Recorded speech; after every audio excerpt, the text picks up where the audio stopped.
Good morning, everyone. We're very sorry. We're just waiting for a couple of minutes for our speaker to join us, and then we'll immediately start the session. Thank you.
All right.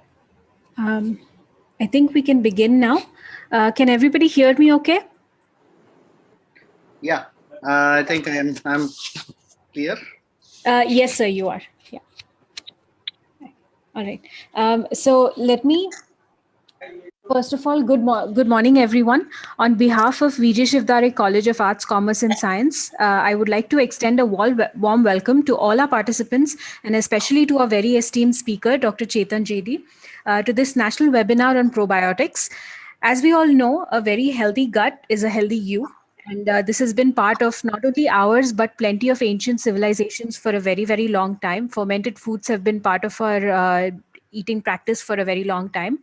Today, we have our speaker who is going to make us understand what this connection between the microorganisms that are present in our gut to a healthy you is. And without further delay, can I first please invite Rukmini Poddar ma'am to introduce our esteemed guest, and then we can continue with the lecture. Ma'am, please.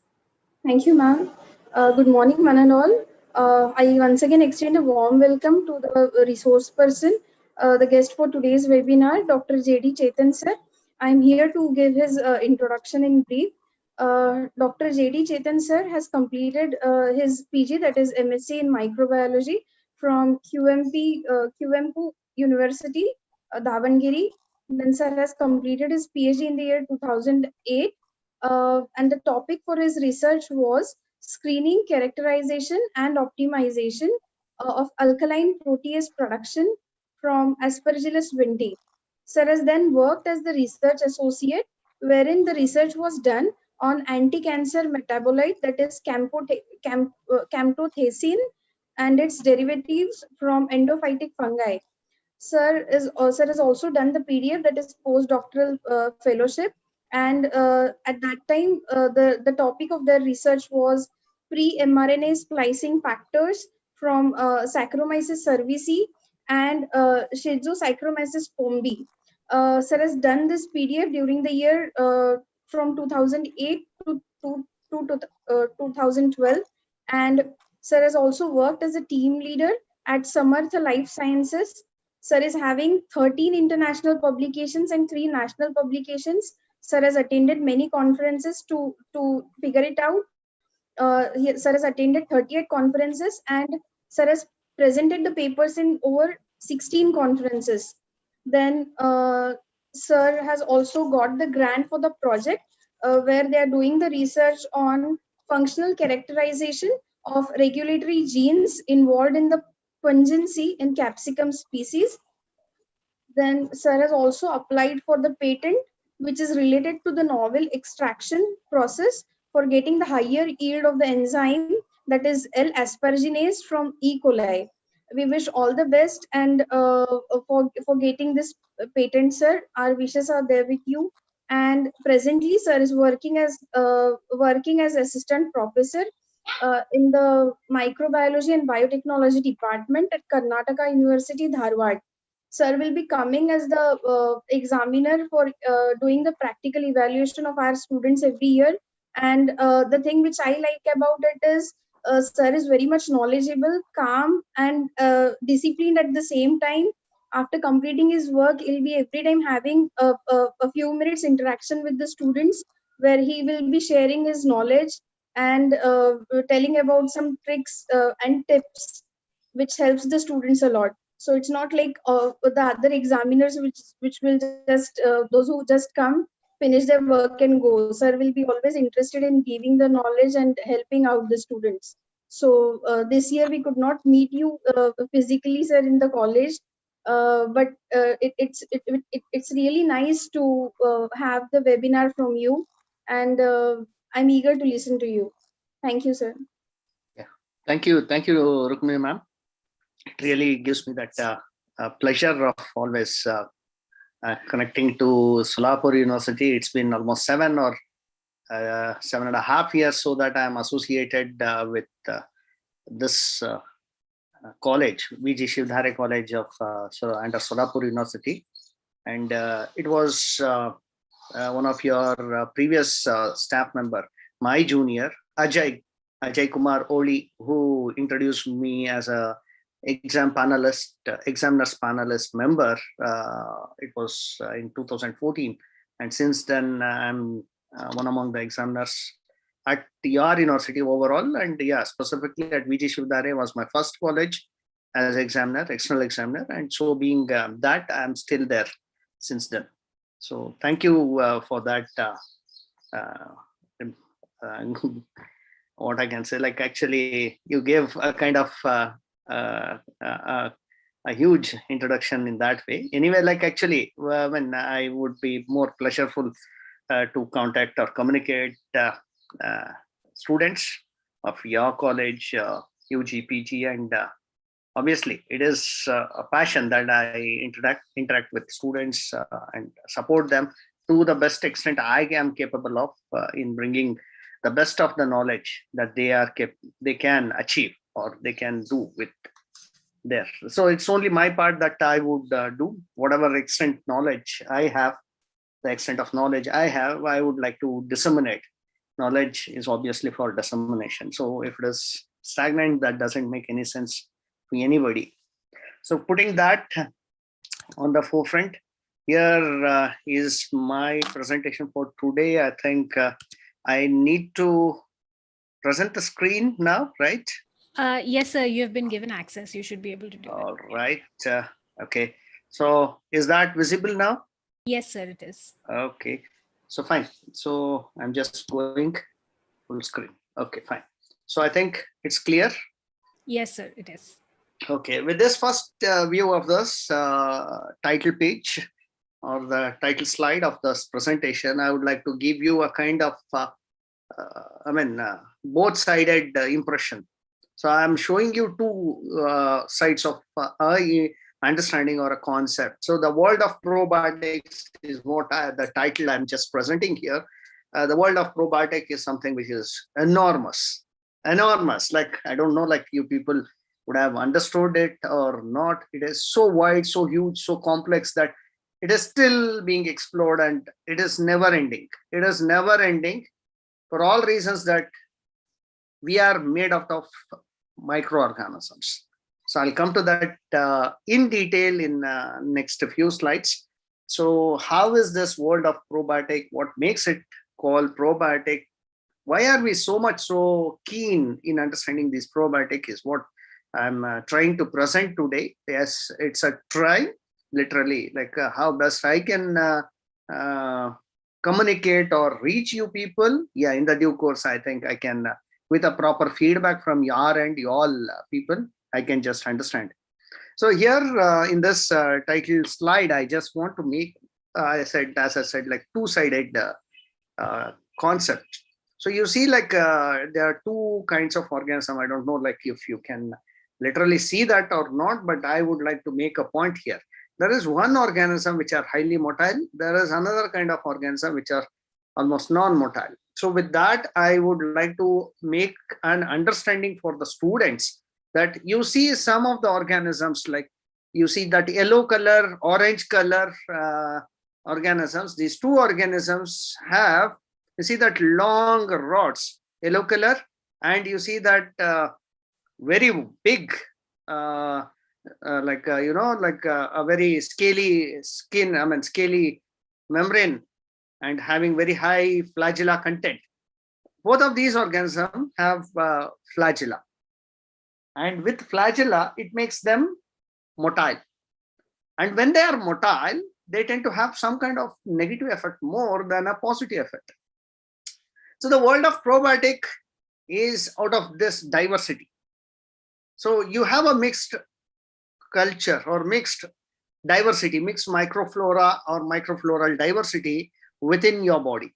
Mixed, I'm calling this now the mixed microflora diversity, which is both side of probiotic. You see those non-motile small cocci chain form, and as well as small bacilli, short bacilli, which are greenish, bluish, and some are pinkish. These all bacilli and cocci are the ones which are more significantly probiotic. So you have some of these motile organisms which are not actually probiotics. So they are part of the big diverse group of microorganisms or diverse group of that microflora residing within your body or on the body or intermittently in the junctions like hair follicles, where from the hair starts growing on the skin, that juncture, or the nail tips and all. There you can find this diversity, what we commonly call as commensals. The commensals are the full group of these microflora, which also comprises of one unique category of probiotics. So that diversity, huge diversity, I want to present in front of you people now. So I just want to try to minimize this. Okay, fine. This was in between. All right. Okay, this microbial diversity.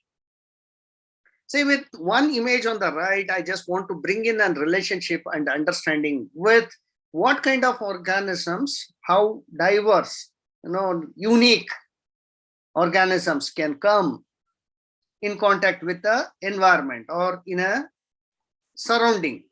So you see like this, you have individual organisms, a small single one type of organism, and they coming into a group, making a population, or what you commonly know as a colony.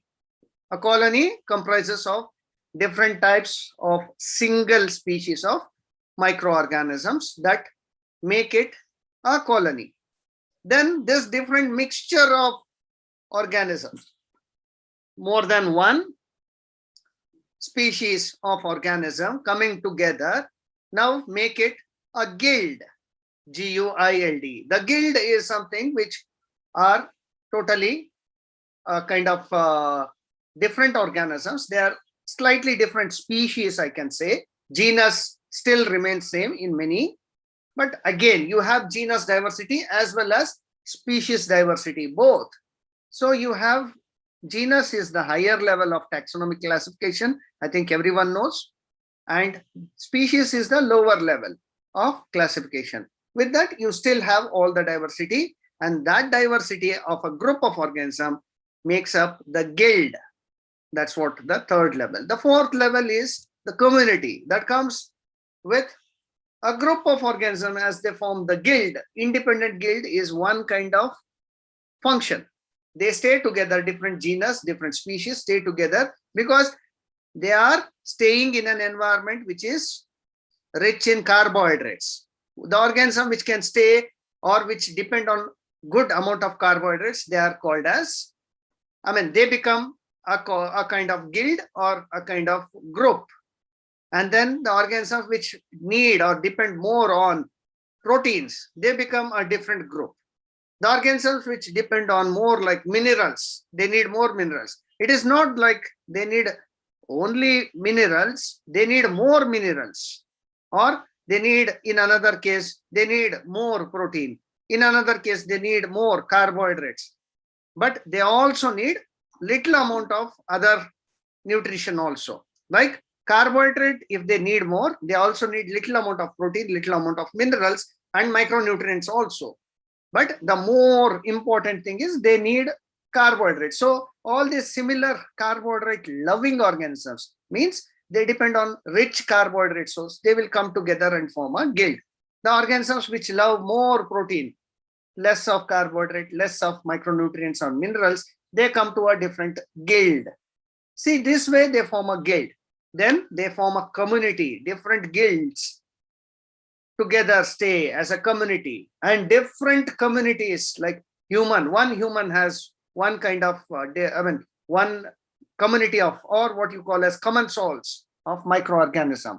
And that way you have plant as a in different plant species, you have different communities of microorganism. In animals, you have different communities. In soil, you have different communities. All put together, now they become a ecosystem all together.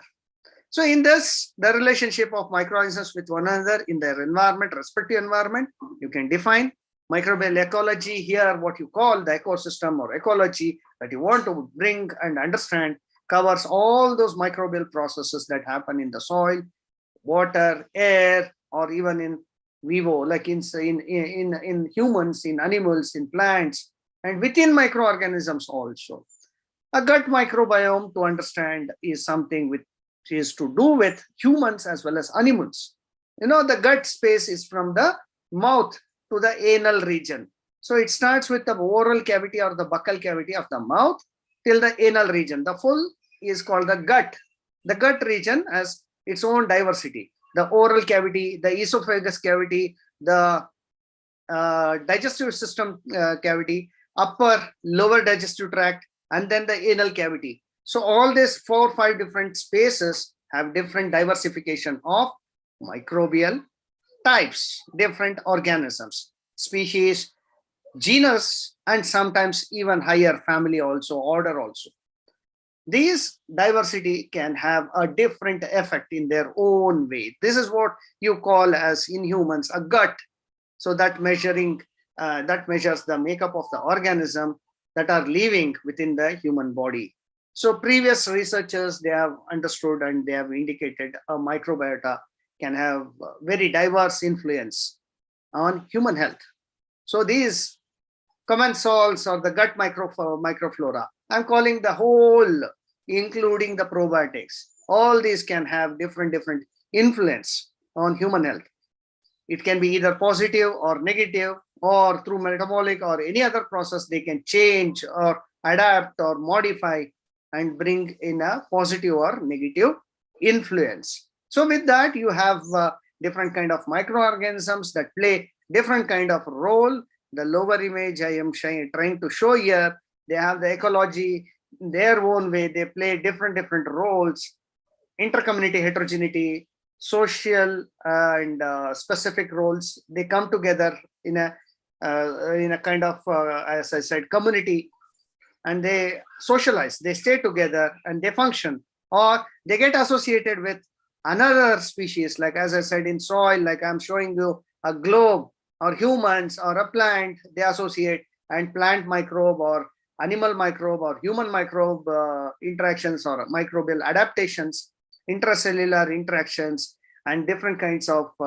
populations lead to this kind of activity.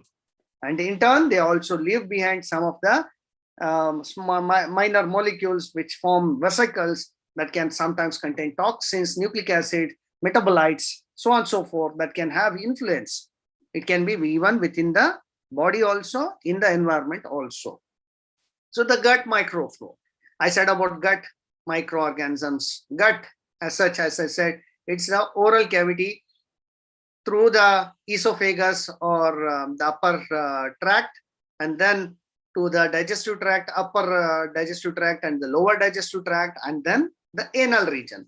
So all this contain different microorganisms. That different microorganisms, what you collectively combined, you call as gut microflora. So gut microbial ecology, what is this? So gut microflora, microbial ecology, it has its own function. So I'm showing you one, a slide here with the three categorization: healthy individual and healthy elder, and some who are really aged people who have different gut diversity. So you have different functions, different diversity of organisms which are sourced from different regions. You see, from soil, food we eat, the medicines we take have influence on the type of microflora or microbial diversity within the gut we have. So you have all these types of organisms which are generally, you see here, classified as generally, on a general note, opportunistic. You have which stay when there is an opportunity to stay. If there is no opportunity, if there is no support from the host, as humans, we are host to those microorganisms, then they don't stay. So you have in that other category, you have firmicutes. We have we contain as actinobacteria, bacteroids, and we have vericomicrobiota species. All these are diverse in our system. So with a healthy early aged adult, like of 20 to 30-year age, you have these opportunity. All these organisms are equally present. There is no less or more. So as you grow elder, you see that change. You see the change in the image here. Now you see the opportunistic, that image has increased. You see, there are again one or two numbers more of organism. Actinobacteria, which are normally good bacteria, they are reduced. Now you have vericomicrobiota, microbia, that are reduced. And again, the other two category also are reduced. You have opportunistic bacteria which are high. As elder we grow, we have opportunistic bacteria, because we on growing, we try to produce some kind of metabolites which are not required for us, but that toxins, like the unwanted metabolites or unwanted products, byproducts of the cell metabolism, the body cell metabolism, is sticking around. You know, the gummy carbohydrate or the lipid, or you know, the slimy coat, that is an opportunistic environment for those kind of bacteria, which are sometimes opportunistic pathogen. Sometimes they become pathogen. So normally, if there is no harsh pressure on them, they are common salts. They stay like that. So then as you go by, the more elderly, you have reduced the equation of, again, opportunistic bacteria, but actinobacteria, they increase, vericomicrobia increase, firmicutes also increase as compared to healthy this thing, and bacteroids also are almost the same, but you have vericomicrobia and firmicutes increasing. So in the gut and lumen, you have this microbial diversity. So on the right side, you have the square. I have put that list of organisms that probably can be part of this diversity. So bifidobacterium, bacteroids, Prevotella, Oscillospora, Lactobacillus, Coprococcus, you have Facilibacterium, and you have Roseburia, you have Rhomococcus, you have Clostridium, Enterobacteriaceae members, Akkermansia, so on and so forth. You have all those diverse microorganisms that are staying in your gut region. This composition of gut microbiota determines the inflammation, like what kind of health condition you have, and that also can define a lifespan of the individual. Like in elderly people, the more healthy the microorganisms, that is non-opportunistic, the more longer the individual is known to stay. So your gut microbial diversity should be more healthy if you want to stay longer, or if you want to live longer. This is published in a recent publication in BMC Journal 2021. And I've put the reference here. If you want, you can go and read. Just if you can Google this, you can get the details. So you have a good microflora, commensal microflora in the gut region. You will stay healthy, and thereby you can live longer. So individuals with an healthy microflora are known to live at least for 70 to 80 years of lifespan, at least 70 to 80 years of lifespan without much of health issues like cardiology problems, sugar, BP, arthritis, so on and so forth. Many of these people will not have with a good microfloral diversity, gut microfloral diversity. And maximum these people can even live up to 120 years if a good microflora is present in the a good gut microflora is present in your body. So the microbial commensals and what all the contributions they can give to an healthy individual. So I have put a map that was published in 2014, long back, and it's a map of diversity of microbiome, gut microbiome in humans. You have various diverse microorganisms. You can again go back to this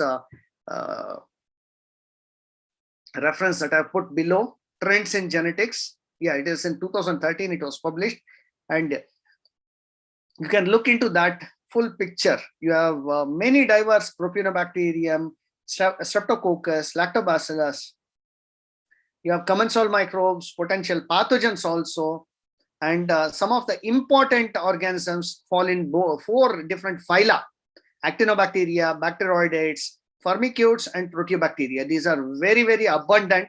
I mean, they are almost nearly 40% or 45% nearly of the total microflora. So I'm just trying to say that how good are these microorganisms, the whole diverse microorganisms. So in the next few slides, I'll try to come to the probiotics. But as I said, there is good and bad. In the first slide, as I said, there is both good and bad about the microbial commensals in your body. So I'm giving you both the pictures. So here I'm trying to say the fact that you will be astonished to understand is when they did a total genome analysis and did a comparative analysis of the whole human genome to the microbial genome, 99%, I'll tell you 99% of the human genomic DNA contained within the humans associated with bacteria that reside within us. Means when they did this phylogenetic tree, here you can see that phylogenetic tree, the clades that have been formed. You see the chart here in the image, they associated 99% of the DNA that is within the human body was hybridizing or matching with the microorganisms that are commensals in the body. What does that mean? We are in a real fact, that's what I said, in a real fact that we are made up of microorganisms. The evolution is by microbial diversity. We have evolved by taking microorganisms and they contributing us not only functionally, but also they have contributed genetically. So 99% of our DNA is not from somewhere else, but almost from the microorganisms. It's a published data. I'm not presenting from any textbook or any fiction. It is a published data. You can always see. I've put the references. You can check it out. 99% of human genomic DNA is from the microbial diversity, the commensals within the body. And even more, the 1%, I would like to add that, where is that 1% now going of the DNA in the human body is not again its own, but it is influenced, means activity-based influence modification of the gut bacteria, our microbiome itself. Again, they have influenced. You see that the last line I have highlighted, it's again a contribution indirectly from the gut bacteria, our own microbiome, that the microorganisms that we have within the gut region till the anal region, the starting from the oral cavity till the anal region, whatever the diversity we have, they have indirectly, 99% is directly phylogenetically aligning to the microflora, 1% has an indirect influence. So that is actually influenced or imbibed or produced within the body due to the influence from the gut microbiome. Our microbiome contains 10 times as many cells as the rest of our body. Our total body cells, if you count, it will be 1/10, the total body cells, whatever cells we have. You take tissue, muscle cells, you take nerve cells, you take blood cells, RBCs, WBCs, platelets, etc., etc., hair cells, any other tissues, even the bones, they are made up of some tissues, the cells. Take everything and compare it to that individual's microbiome, means the commensals. It will be microbes 10 times more. The microbes will be 10 times more than the cells within our body. Normally, these microbes are commensals or mutualistic. So they stay there. They can be mutualistic. You support them, they will do good to you. Or commensals which stay just as commensals, and they can be opportunistic. They can turn pathogen in some cases. But overall, they help in digesting our food. They maintain our immune systems. They maintain the upkeep and health of our body cells and functioning of some of the tissues and organs. The understanding of the human microbiome composition, the overall understanding, the function, the range of variation. You see, 1 to 100 different kinds of organisms, the variation types across multiple body sites. From one side, hair, nose, tongue, tissues, epithelial cells, lung, blood. Wherever you go, you will find different types of organisms from the different multiple body sites, has put us to understand that these exotic commensals. Yeah, somebody?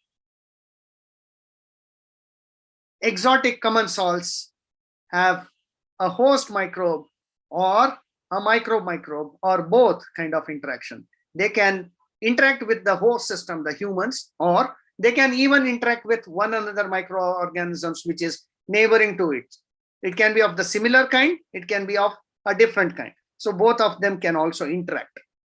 As well, their direct influence on human health, disease maintenance, or any, they can cause a disease or they can reduce a disease, and they're also being like nowadays used as potential diagnostics and therapeutic tools. In diagnostics or therapeutics, they are also tools. Now, just mapping your microbiome diversity, you can easily predict what kind of disease you can get or what kind of state of health you are having. So you are in good health, you are in risky health, or you are in bad health, and how is your microbiome supporting your condition. So you want to stay healthy, you need to have that good combination of commensals, microbial commensals. I don't know if you can identify this person in the picture here. I put the name here anyway, is Eli Metchnikoff. Eli Metchnikoff is a very well-known microbiologist and immunologist. He is called the father of innate immunity. I just want to put this person in the forefront of understanding probiotic microflora. He was the person to understand and say about what are probiotics. Metchnikoff was the person who first discovered the process of immunity, where he called it as phagocytosis, and the cells that are responsible for it, he called the phagocyte, or specifically macrophage, way back in 1882 itself. He is also credited for one another understanding that he developed the early understanding of what is aging and what kind of process that lead to aging of cells and in turn the humans. So cells steadily decrease their function, and that decrease in function is shown on the reduced activity of the whole body, and that's the way we age. And that can be taken care is what he proposed then itself by consuming some kind of or different types of lactic acid bacteria that can keep you healthy and longer living. I did say this in one of the first slide itself, right?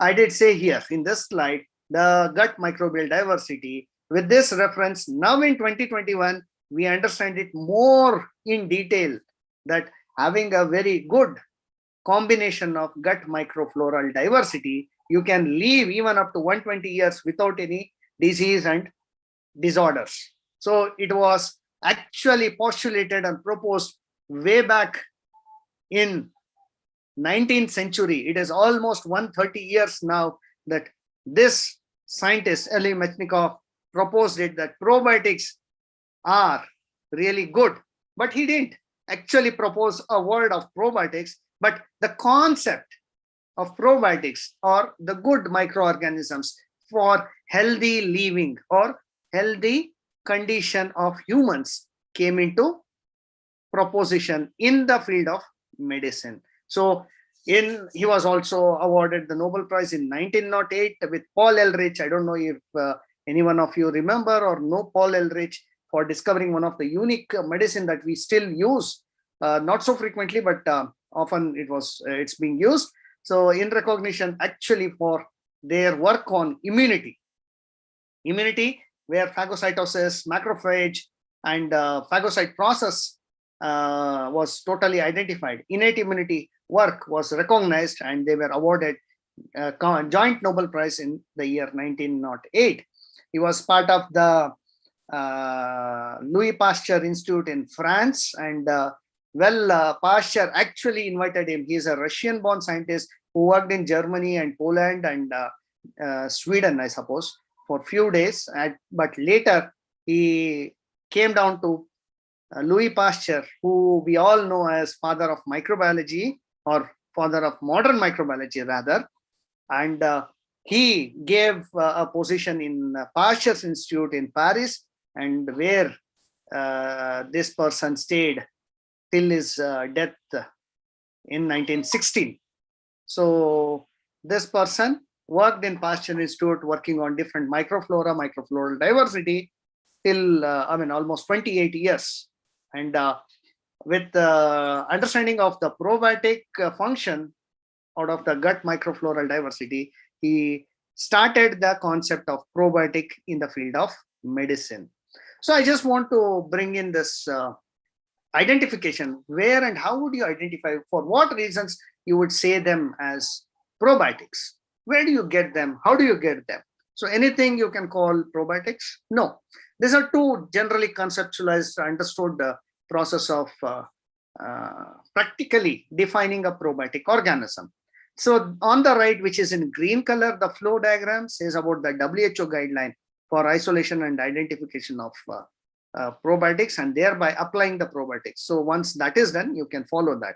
That's a WHO guidelines, the World Health Organization. On the left side, you have a very practical guideline that gives you a flow in understanding the identification protocol or procedure for characterizing the probiotic property of a typical microorganism property.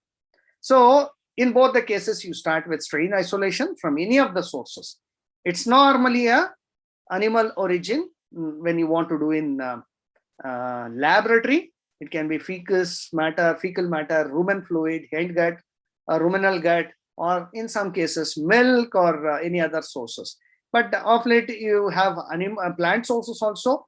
From the fruit surfaces, you have some of the yeasts also that play the role of Saccharomyces species that also are known to be probiotic in their function. So you can do any kind of sampling, and you can start isolation.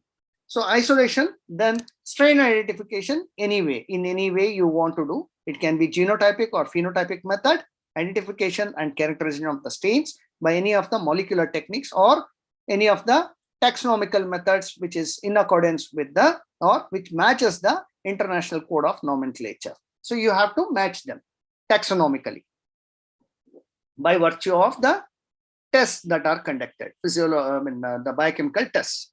So then you have an identity of genus, species, strain. So you do With that, you can conduct functional studies like in vitro tests. Both are same here. You have on the left side the probiotic assessment. So technological assessment, metagenomics, and metatranscriptomics or metabolomics. You can do all this in a broad way in a research environment. But on the other side, WHO guidelines, it says about in vitro test. Resistance to gastric acid or bile salts, that is due to the gastric juices in the digestive tract that is produced. Antimicrobial activity against pathogens.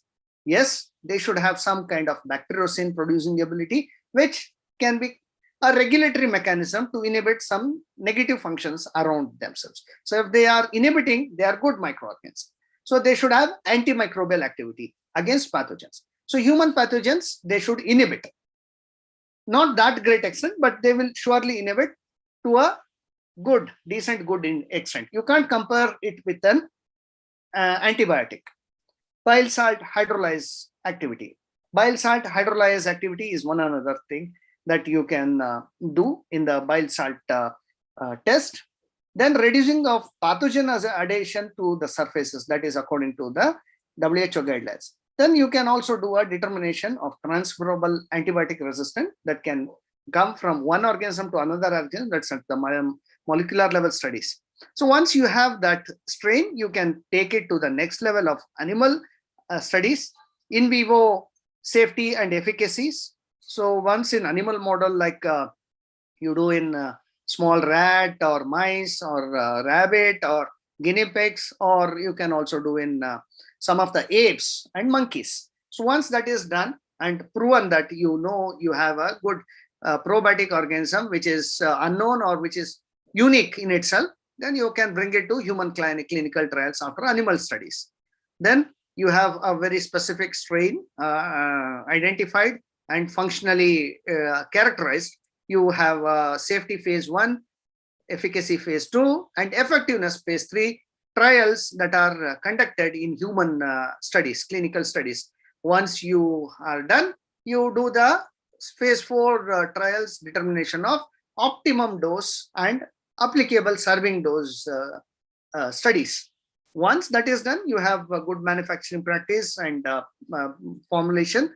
Then you have post-marketing surveillance, because any side effects, after effects, or marketing effects like stability and storage, that can be understood. And once that is done, the safety determination and efficacy, effectiveness on different kinds of population, different kinds of people, age groups can be determined according to this WHO guidelines, and they are ready for commercialization and put through the process. So in vitro tests are the ones which can be conducted in any of the laboratory conditions, and except for 1 or 2 tests, everything can be conducted to determine whether it is a probiotic or not.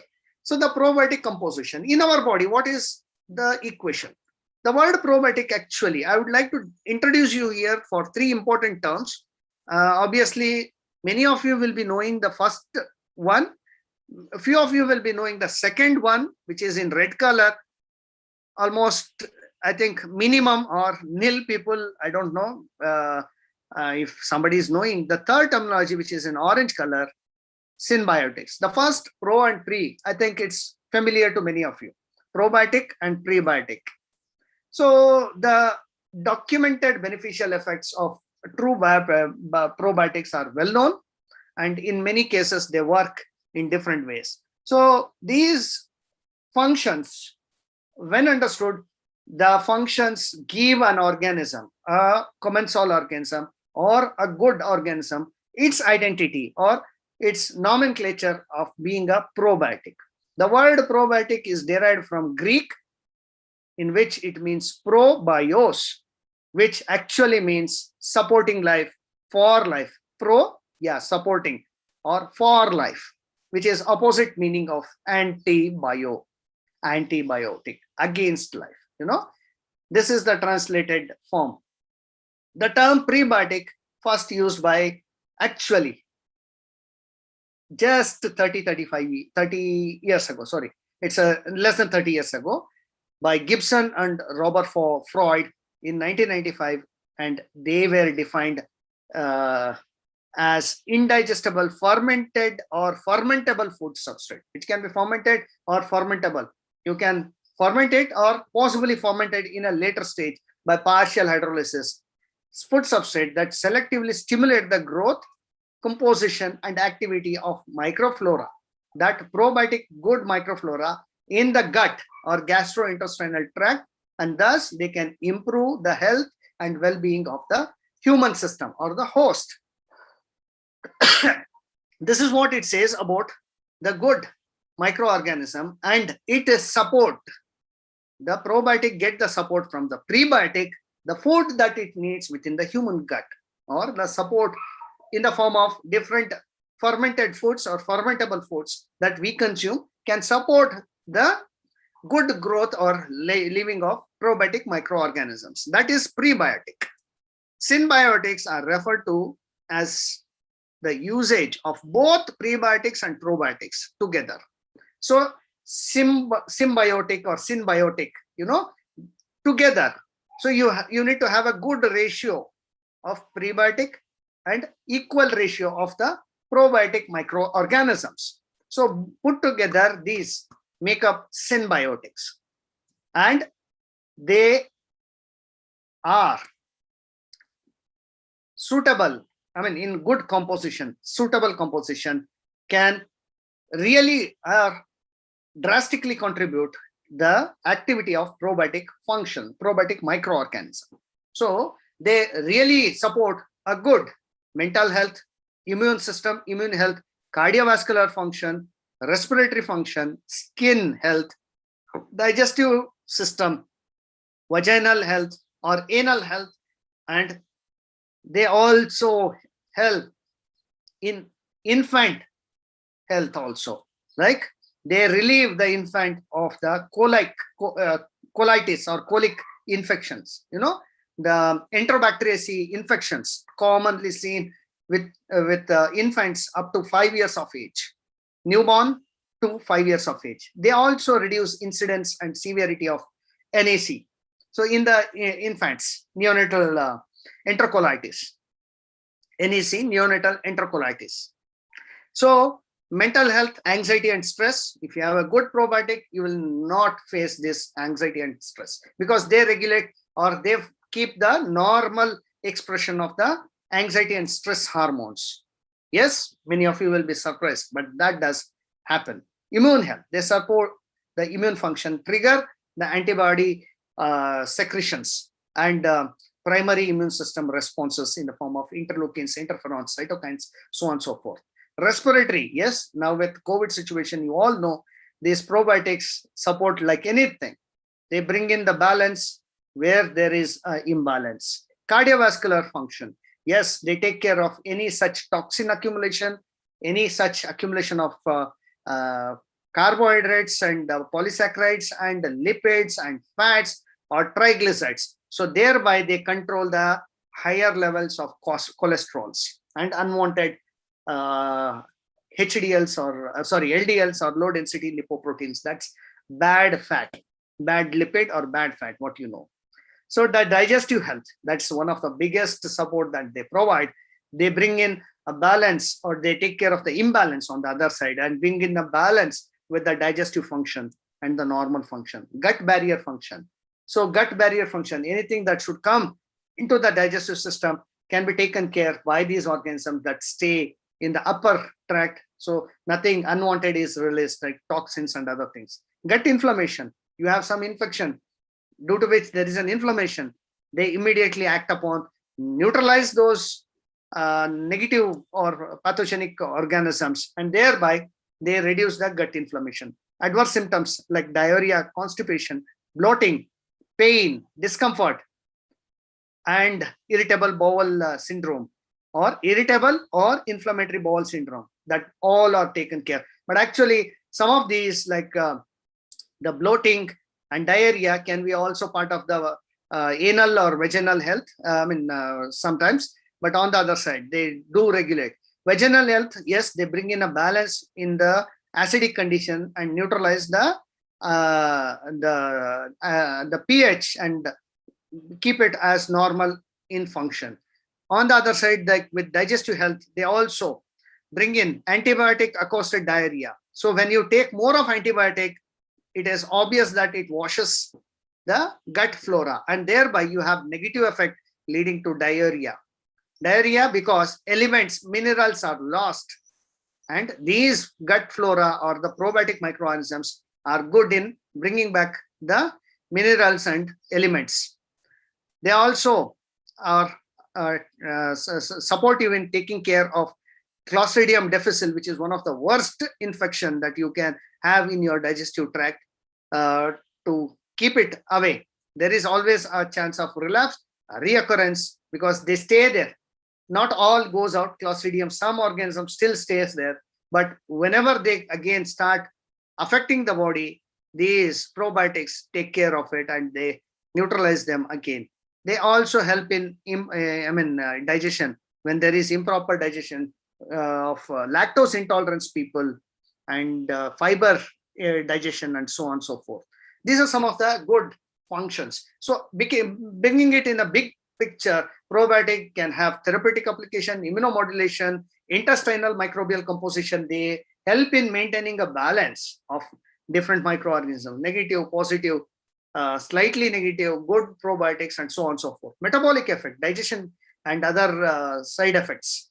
So you have all that leading to maximum functions. You have diarrhea taken care, cholesterol reduction, lactose intolerance. They stimulate immune system and they regulate immune modulatory functions. They also maintain urogenital infections, and they are helpful in synthesis of multivitamins like B complex. They also help in preventing rotaviral diarrhea, skin problem, so on and so forth. So probiotic, they are known to function in all these important 5 areas. They help in protection. Summarily, I want to say here, they help in protection.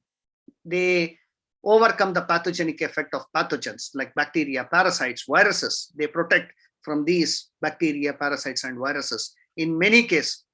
Because we will not be affected and disease not being caused, we will never understand that we are infected with such.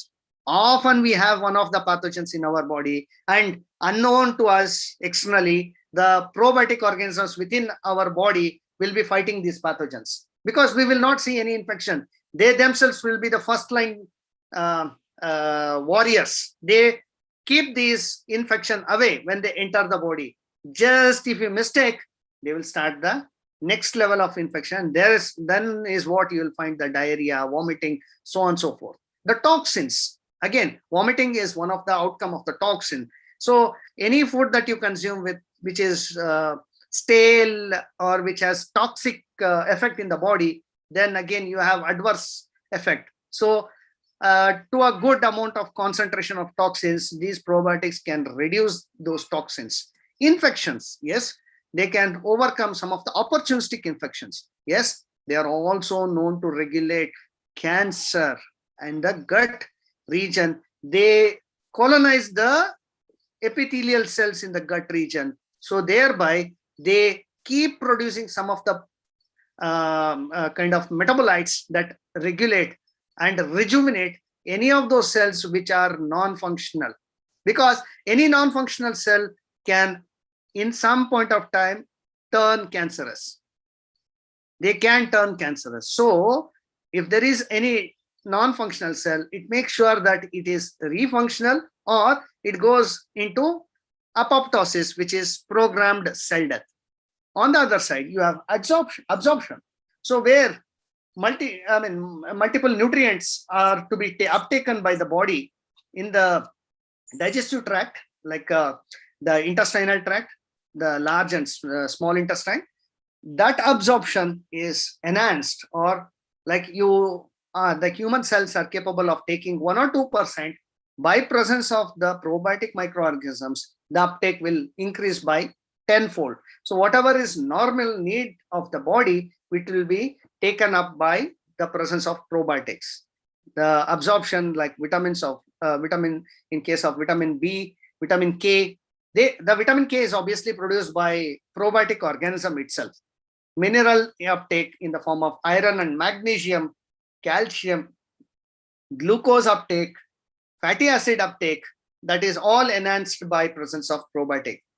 Production, they are known to, as I said, they are known to produce vitamin K2.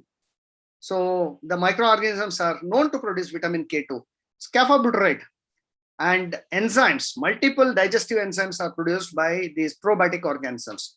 Multivitamins, B, they help in uptake or an enriched uptake of B complex. Also, they are capable of producing their own B vitamin for the good of the host.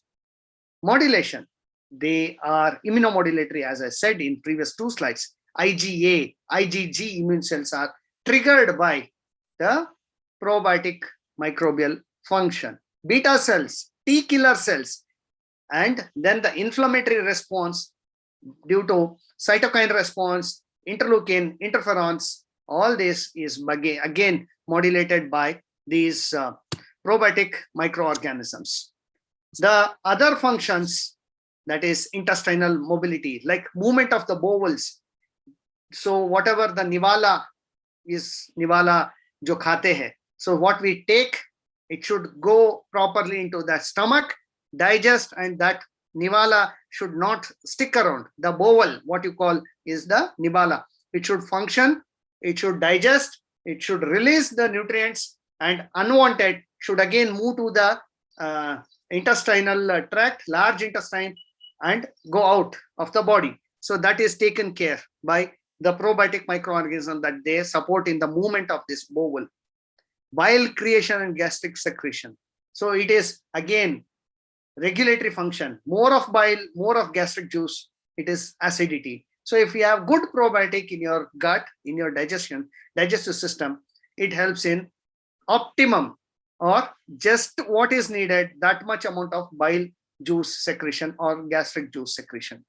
Gatekeepers, these probiotics are gatekeepers of what is to go into the bloodstream. So they block the entry of unwanted thing that enters the bloodstream. So toxins, unwanted metals, like heavy metals, if there are any, such cannot enter, and unwanted vitamins or something which is not needed beyond a level. Like if you have excess concentration, that will also have adverse effect of these vitamins, and they also help in immune function. They are supportive in immune function. Pre and probiotic sources, there are plenty of sources that are known to us, and we on a daily basis consume one or the other in our daily routines of diet. So I'm sorry here, I just need to do this correction. I just missed this. Okay, prebiotic. All right, sorry. So prebiotic foods, these are the foods that encourage the proliferation, or they support the proliferation or growth of friendly bacteria that we call as probiotic. Eating a diet that is rich in prebiotic, that is fiber rich food that can support the probiotics and alkaline forming organisms. Alkaline forming, or they can convert this prebiotic into some alkalinity, will always be good for the body. They help in build or sustain healthy digestive tract and aid in digestion, and also it aids in immunity development. So the probiotic sources, types of probiotics that we know are from different foods, different, prebiotic sources I have mentioned here: almonds, cabbage, xylitol, leeks or raw, these things, onions, and pepper, garlic, asparagus, that is seaweed, sprouts that we consume, the what to say, like the grains and these things what you consume when they are sprouting, that is good. Red cabbage, good. Wheatgrass, and the ginger, bananas, salt that you consume also in an optimal concentration are prebiotic. And again, the mint leaves, chlorella, like single cell protein that you consume, and the root and tubers, sea vegetables of different kinds, spirulina, artichoke, inulin powder, Inulin powder is like an agar like powder. Apples that are raw, uncooked, apple cider vinegar, leafy green vegetables, all these support as prebiotics when you consume for a healthy diet. Probiotic, there are different sources. The organisms can be enormous. So bifidobacterium, lactobacillus, Saccharomyces boulardii, Streptococcus thermophilus, again bifidobacterium brevi, lactobacillus acidophilus, lactobacillus bulgaricus, lactobacillus paracasi, lactobacillus plantarum, lactobacillus gasseri, and this is very unusual, lactobacillus salivarius. These are all known to function as probiotic organisms in our body, and they are also, through whatever we consume, they are good. And probiotic foods, that is kefir, yeah, you have many of these probiotic rich foods that from Indian, you have yogurt, you have traditional buttermilk, cheese, idli, dosa, dokla, olives, vada, and khadi. All these ones are fermented foods. I have some good pictures here. Some of the probiotic things that are only available in India. So other than that, you have kefir, dark chocolate, pickles that are again Indian, as well as the Chinese type of pickling. That pickling is a kind of different fermentation that they do. Temph, kimchi, kombucha tea. Actually, this is kombucha tea, fermented one.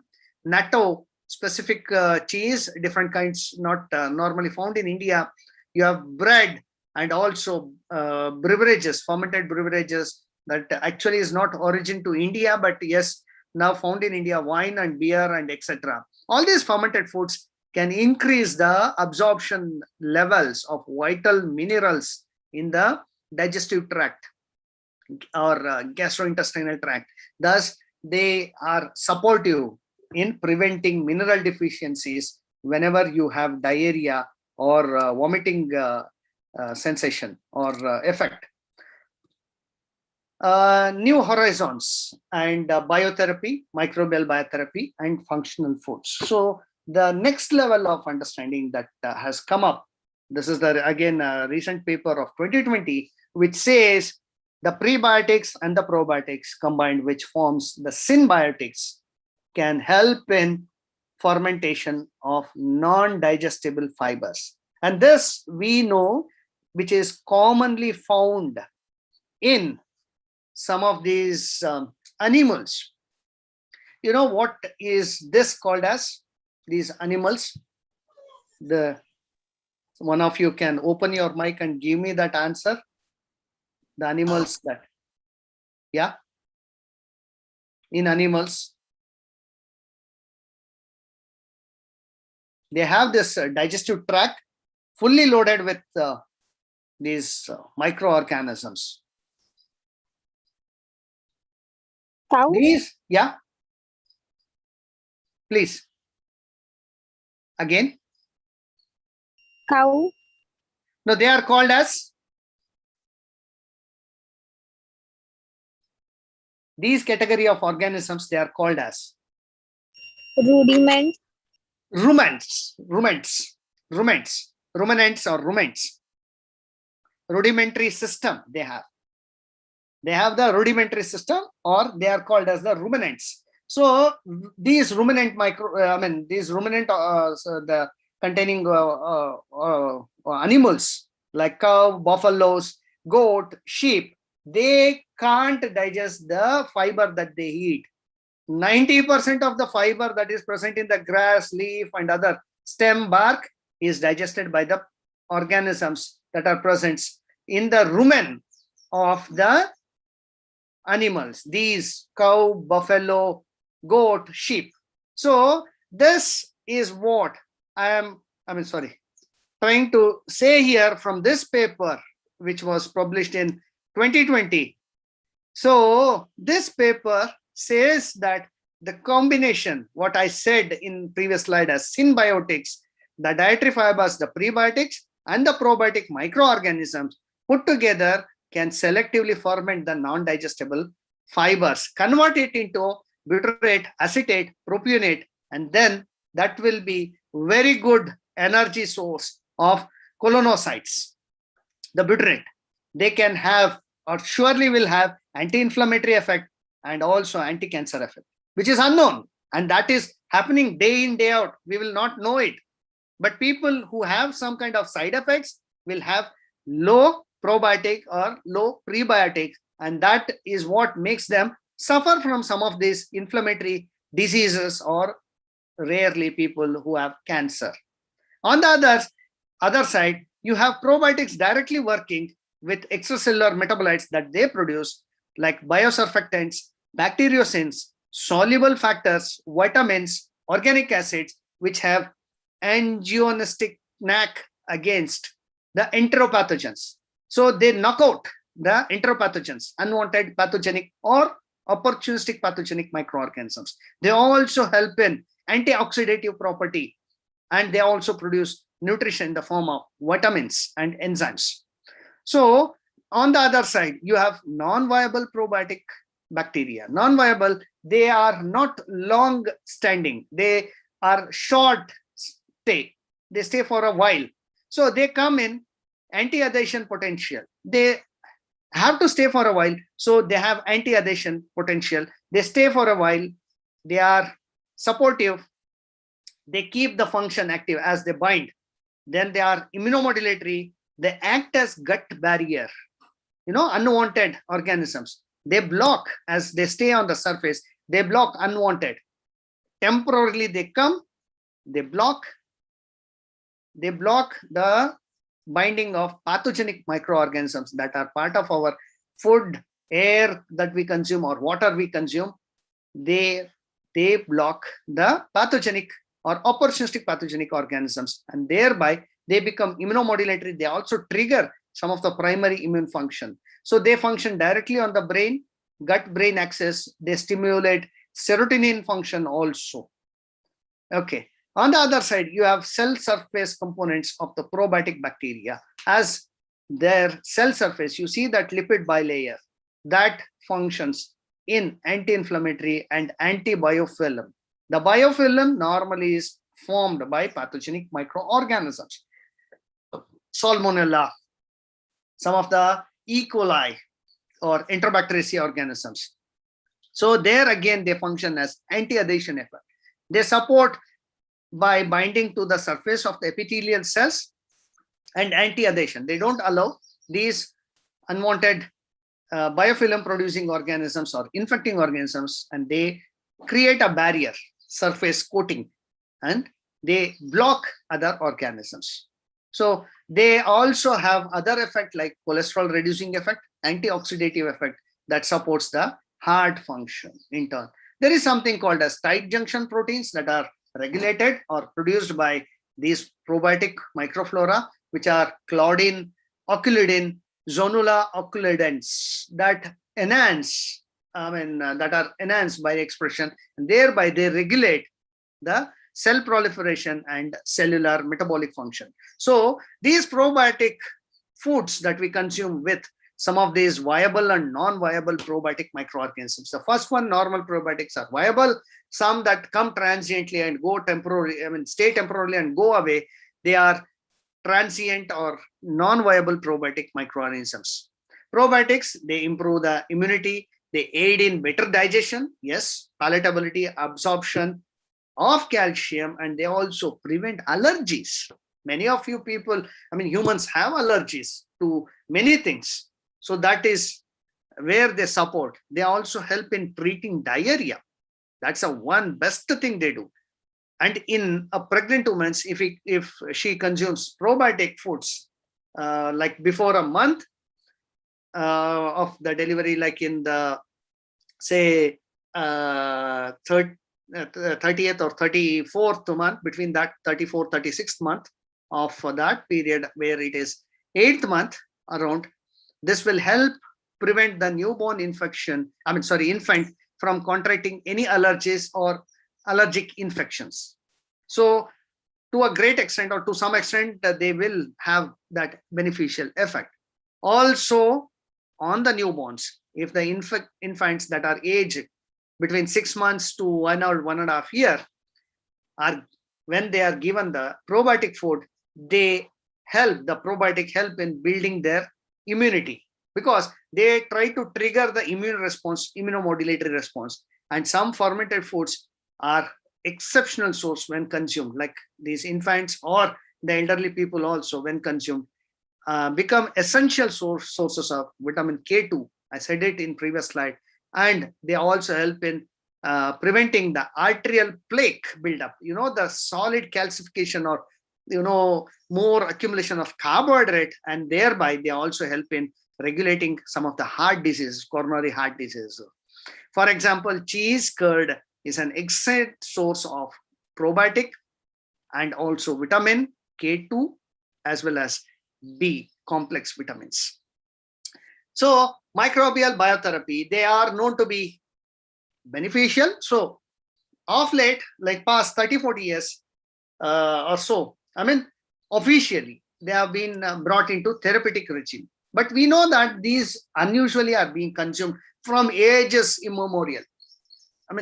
We don't know when we started consuming these probiotic sources, but we unknowingly have been consuming this from sources of milk, fermented foods, pickles, beverages, wines and other things.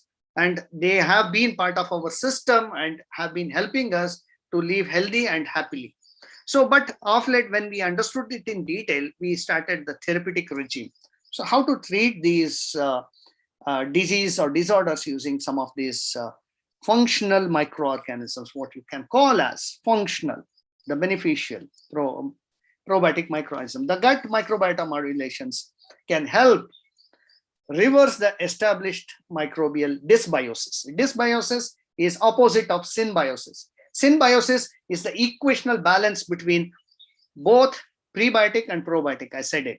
So that imbalance can be brought back if you see lower amount or low number of probiotic microflora. You can change or bring in more number of suitable microflora, probiotic therapy. Or on the other side, if the prebiotics are less, start consuming more of these prebiotic rich diets. So that modulation can always be brought, and so thereby the reversement of this dysbiosis to symbiosis can help in a stable beneficial health. Is a novel strategy that has come as an offshoot of the understanding. So what we understood about probiotics has led us to understand and do certain things for prevention and treatment of many diseases and disorders. Nowadays, few of the doctors, if not too many doctors, when you go, they start prescribing you to take butter and curd, buttermilk or curd directly. Curd like rice and curd, or curd with something else, which is not too heavy, like not roti, but like upma and all you can consume. So that helps in restoration of the probiotic microflora, and they can bring in a modulation, gut microflora modulation, and thereby a healthy benefit. And also there is, normally you can also find prescriptions from the doctors where they give you some kind of capsules, commonly containing bifidobacterium or lactobacillus microorganisms, and in some cases Saccharomyces boulardii also. They are lyophilized concentrated cells or cultures of these microorganisms that are prescribed. They are in capsule form that are consumed. There are different strategies again other than that where you can adapt the microbial biotherapy in restoring or helping the probiotic for the individuals. That includes probiotic therapies, prebiotic therapies, postbiotics, okay, postbiotics, antibiotics, and fecal microbiota transplantation that are being worked out. So wherever necessary, we, the clinicians are trying to work on this equationally, and they modulate or they set up the equation. The human gut, as such, you'll be astonished. They are home to over minimum 100, maximum 1,000, at least 1,000 diverse microbial species. Diverse, not one kind, types. I'm not saying cells, it is types. like taxonomical type, 100 to 1,000 different microbial species. These diverse microbial species modulate the host internal system, gut, oral to the anal region, and thereby they play a very important role in the host. So diverse is their function also. This very unique, spectacular relationship has attracted many people in understanding this field better, and that's what is the outcome of this diagram. On the other side, I have put probiotics, the sources of probiotics, different sources. You have yogurt, cheese, fermented milk, fortified milk. You have poi, juices, powders, microalgae, probiotics source. On the other side, supplements. Probiotic direct supplements, pickles, kimchi, kombucha tea, chocolates, granola bars. You have sauerkraut, miso soup, tempeh, sourdough bread, sourdough dough or the atta, bread, ginger beer, so on and so forth. Wherein these have been known, this association led us to understand that they help in angiogenic activity. Angiogenic, yes, they function in cell cycle modulation. Cells should go, every cell in the body should go through that cell cycle. If they deviate from the cell cycle, the natural function is it should either go back by repairing what is incorrect and put it back into the cell cycle, or it should enter the apoptosis or PCD, what we call as programmed cell death.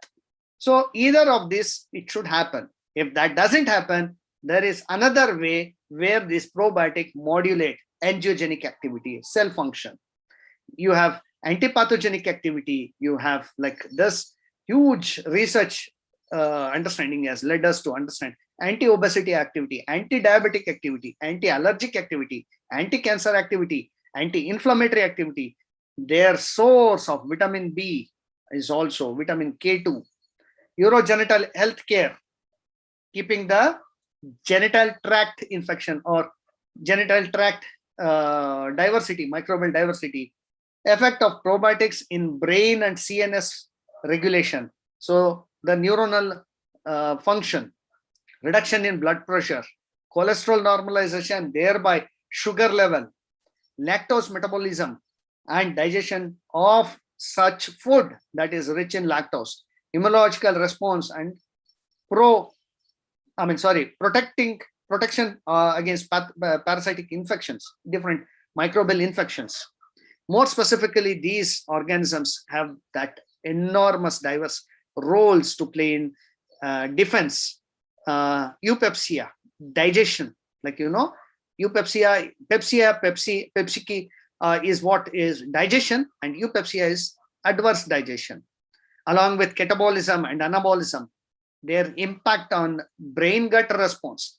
The supplementation with probiotics, they can help with proper ratio of prebiotics, bringing a synbiotics that are really a good, promising treatment regime against various enteric pathogens or enteric colitis that are caused due to unique, that is an outcome of the unique ability that compete, these probiotics that compete with the pathogenic microorganisms by binding to the surface, as I said in the previous slide, and they alienate or eliminate or remove, they keep them away, the pathogenic microflora. These also stimulate, modulate, and regulate the immune response, very well-known function, by initiating the activation of specific gene functions in and outside the host intestinal tract. Probiotics have also shown to regulate fat storage. You want optimum fat concentration, and if you have a good probiotic microflora, they will keep you normal. So that is normally, I don't know, some doctors or some nutritionists, they suggest you, if you have come across one, you would understand, consuming more of buttermilk will reduce excess fat in your body. Not more like frequent, more in the sense, not when you drink one glass is sufficient, one full glass.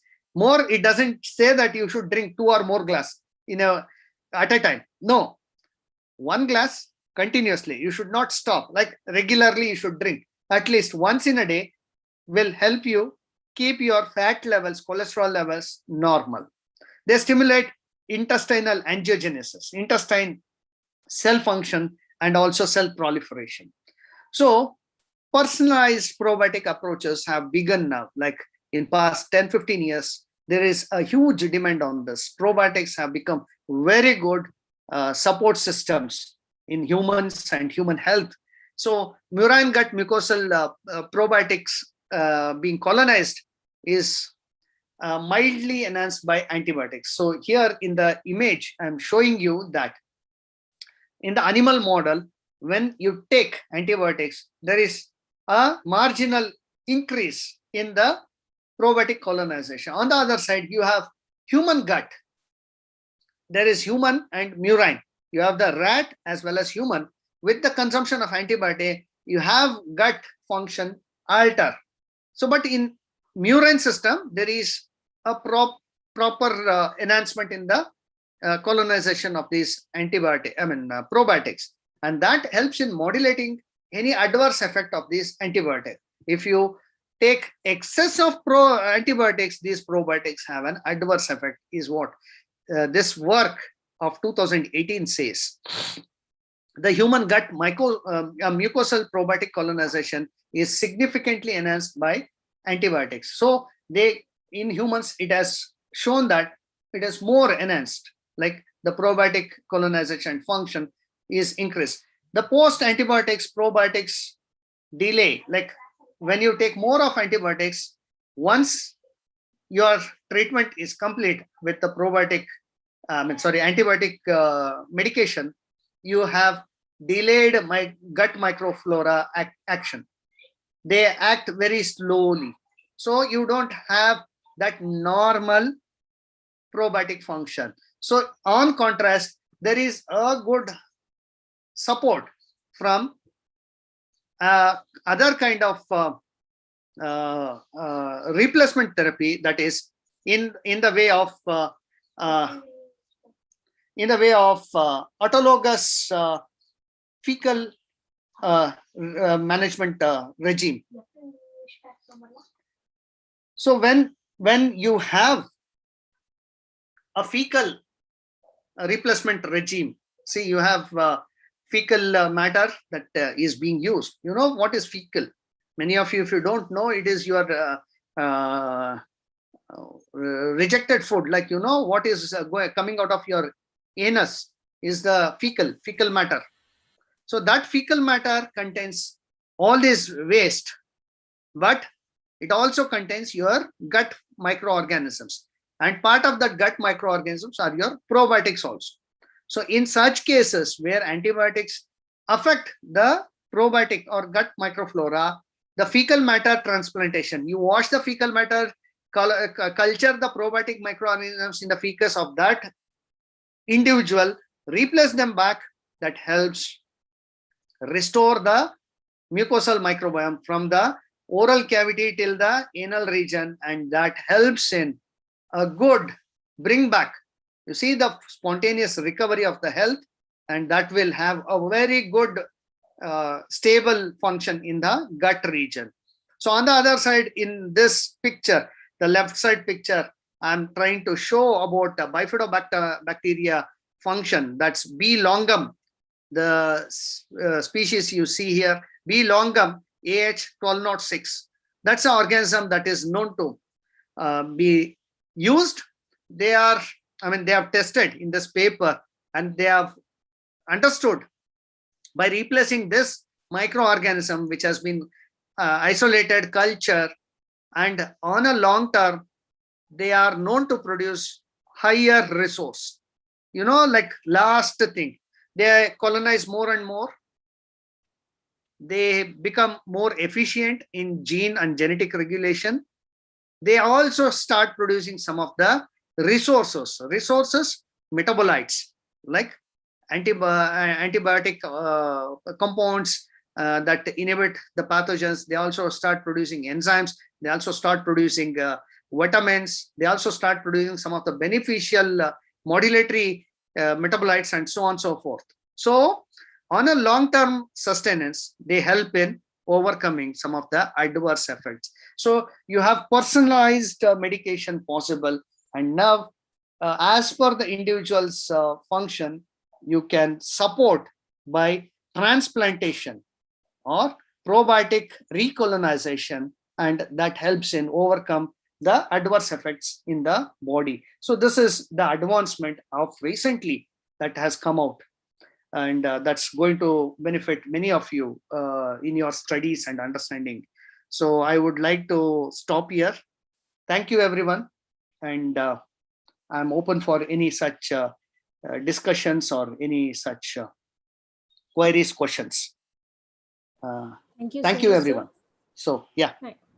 Thank you so much, sir, for that absolutely comprehensive information regarding probiotics.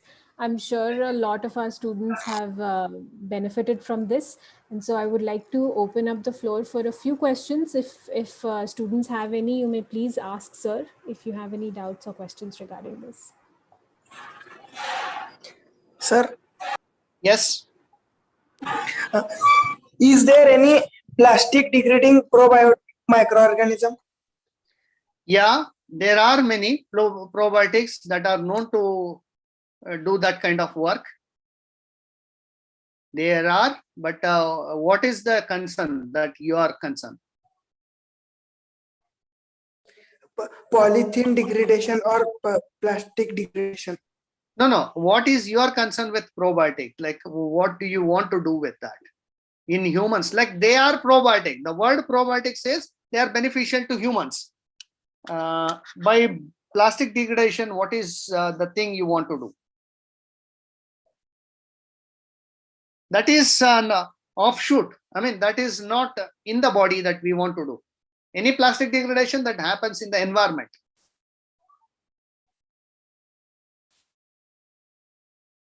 Right?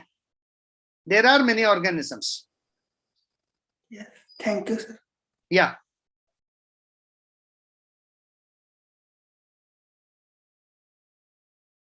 Any other questions? Any doubts?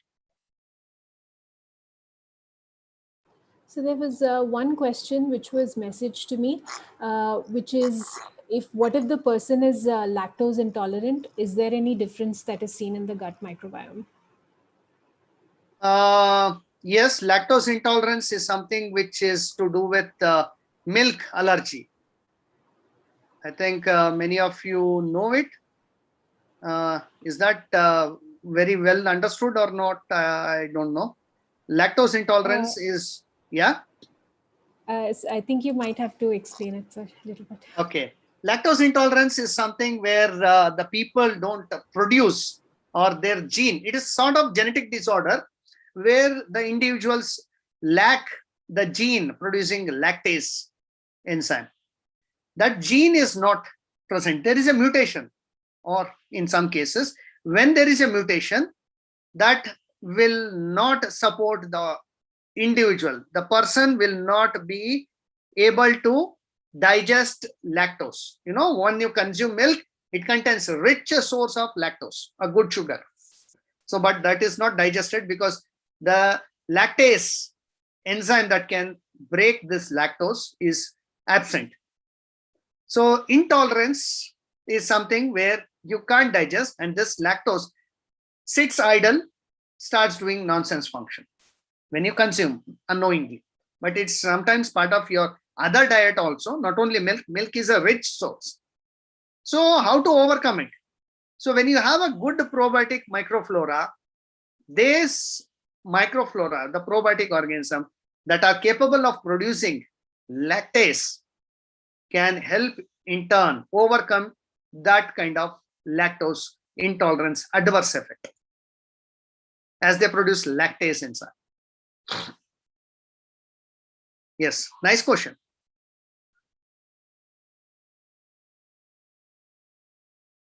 I see in the chat there is one more question.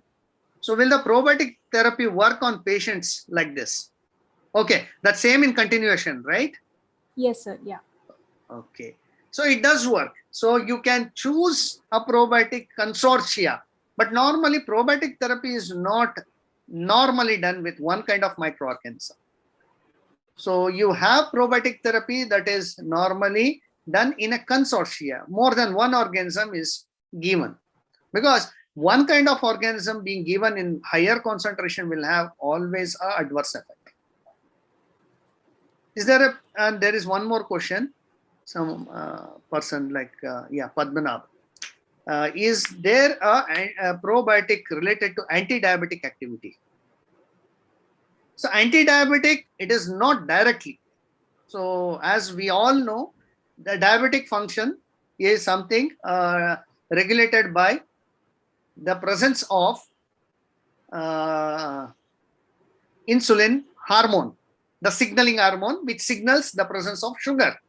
So this insulin is produced by the pancreatic cells, where the gene is expressed in pancreatic cells. So if that gene doesn't express at optimum levels, then what is the thing that can happen is, it is not directly an anti-diabetic activity, but this microorganisms start producing some kind of metabolites that can trigger or regulate those genes in pancreas, enhancing or stimulating the property of those genes and help producing, if not the optimum concentration, minimal levels of insulin hormone, and that in turn can help you. So people, in some cases, it is stress related. Diabetic is stress related, lifestyle related. In some cases, it's also loss of probiotic. These probiotics, they still sit there, they do their work unknowingly. I said in my presentation, if you are healthy, part of the credit should go to the probiotic also, because you're not getting disease. It doesn't mean that you are fantastic with everything. You are fantastic because some of the good microorganisms are doing their duty properly. So you don't understand any negative effect, because they are taking the negative effect, avoiding the impact on your body. So the same is with insulin expression also. Some of the good microorganisms often keep triggering the levels of insulin secretion from the pancreatic cells. So there it also makes up to the any such, not always, but if in some individuals, if there is loss of insulin secretion, they make up by triggering the insulin gene secretion. They are, as I said, they regulate the gene function also. Yeah, I think I've justified the question, Padmanabh. Yes, sir. Yeah, thank you. Are there any more questions? Did I overshoot the time? I think it was 1.5 hours or so. Yes, no, sir, this is perfect. Okay. All right. So I think if there aren't any more questions. There is somebody raising their hand or something. Aishwarya. Aishwarya. Yeah, Aishwarya, you can ask your question.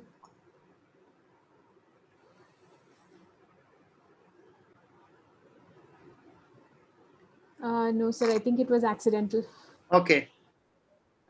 All right. So if there aren't any more questions, I would really like to thank Chetan sir for giving us this talk and giving us this absolutely comprehensive information about probiotics. I'm sure the students have not only gotten the basics of probiotics in case they didn't know it before, but hopefully it also gives them some research ideas and also helps them maintain their diet in a more healthy way. Yeah, a healthy probiotic diet, knowingly, unknowingly. Yes, exactly. So thank you so much for that, sir. And I would like to invite, in conclusion, Ms. Nehal Joshi to please give us the vote of thanks for sir before we conclude the meeting. Just a minute. I would like to add that my lab, my research lab, my research student, there are 2 students who work on probiotic functions also.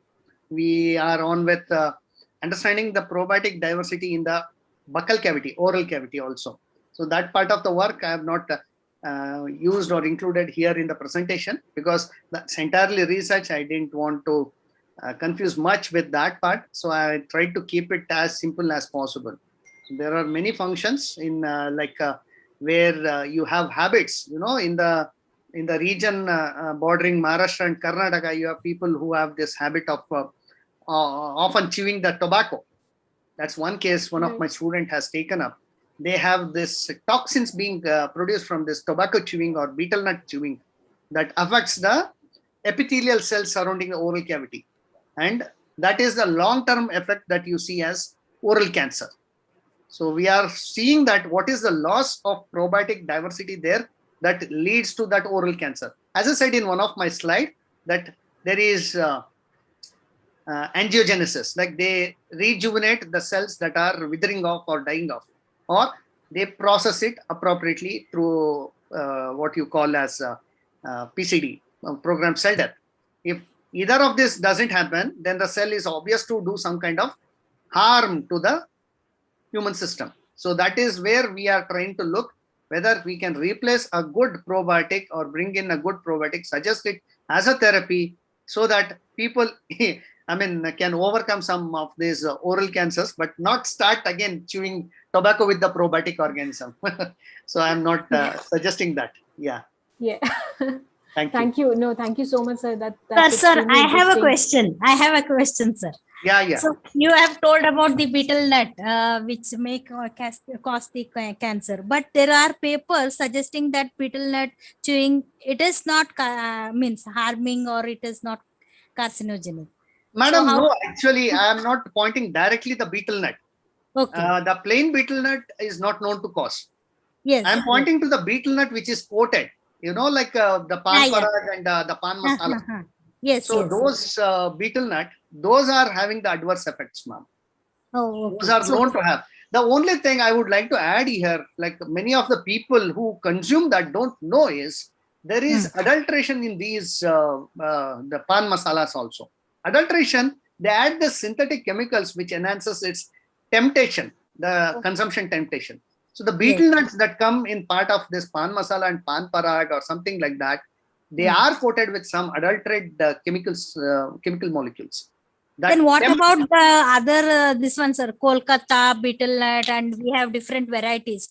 Are they, the betel nut variety as such has no adverse effect, straight adverse effect. But overdoing anything obviously has a negative effect. Be it the food also, the healthy food that we consume, after a certain limit, it obviously keeps troubling us. Like it accumulates in the form of cholesterol also. Yeah. So, obviously, you should not do anything beyond a limit.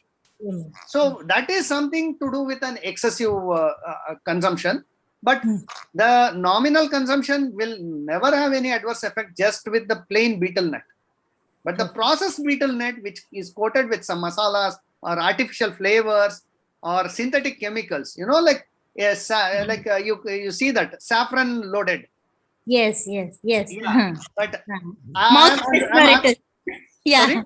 Mouth freshener type, sir. Yes, madam. But I'm sorry to say, but obviously every one of you will support the fact that saffron is not so cheap that you get in a sachet of 10 rupees or 5 rupees. So saffron loaded, a 10 rupee sachet contains a good amount of saffron is what the company claims. Saffron, a gram of saffron costs you nothing less than 1,500 to 2,000 rupees. Yes. So how can they pack even a small amount of saffron in a 5 or 10 rupees sachet? So the fact is, nowadays you have an alternative synthetic chemical to everything. So this is what it is when you consume. But even those toxins, in my talk I did mention, so the toxic effect of some of the metabolites that you consume can be overcome. So this is the way we overcome by using some of the good probiotics. In one of my students' PhD work, she is trying to do that. Thank you, madam. Thank you for that real curious question, but it really triggered some thought process.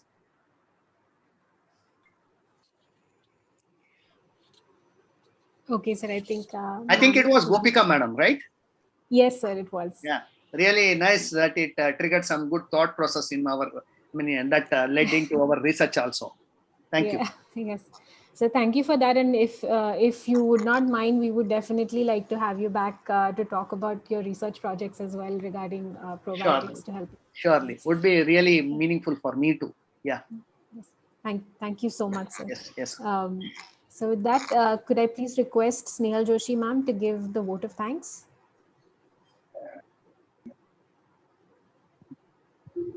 Thank you, ma'am.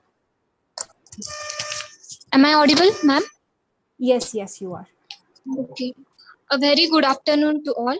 It gives me immense pleasure to deliver the vote of thanks for this wonderful event of one-day national webinar on benefits of probiotics organized by VG Shivdare College of Arts, Commerce and Science, Solapur, Department of Biotechnology. First of all, I express my heartfelt thanks to our Chief Guest, Dr. Chetan, Assistant Professor, Kamantak University, Dharwad, who delivered a great information about probiotics and their use. Your session was really informative, useful, and essential, sir. Thank you. I would like to thank our Honorable Chairman, Shri R.B. Shivdare, sir, for his encouragement to arrange such informative events. I would also like to thank our beloved Principal, Dr. B.N. Kamble, sir, for always supporting us. I would also like to thank our very own HOD, Mrs. Gopika ma'am, for her kind, encouraging, and enthusiastic support, and our all teaching and non-teaching staff for their cooperation to make this event successful. Last but not the least, I would like to thank all my dear students who have joined this session. I would also like to extend the vote of thanks to our conveners, Mr. Bote sir and Dr. Chitra Naidu ma'am. I owe a special gratitude to Dr. Chitra, who is our intellectual and technical strength. Without her, the event would not be possible. So thank you, ma'am.